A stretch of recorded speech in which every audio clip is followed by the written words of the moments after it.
तोहफे में मिली घड़ी बेचने वाले हकीकी आज़ादी का शोर मचा रहे हैं। एब्सोल्युटली नॉट कहने वाला अमेरिका से माफिया मांगने में मसरूफ कौम ने इन्हें मुस्तरद कर दिया। खान साहब, इट इज़ नॉट ओवर, जवाब देना ही पड़ेगा। वफाकी वज़ीर इत्तलात मरियम औरंगज़ेब की प्रेस कॉन्फ्रेंस।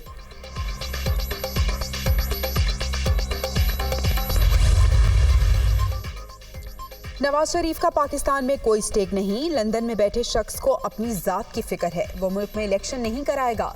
साबिक वज़ीर आज़म का लॉन्ग मार्च के शुरका से खिताब।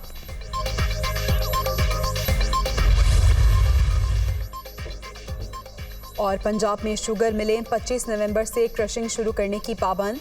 गन्ने की इमदादी कीमत 300 रुपए कर दी गई।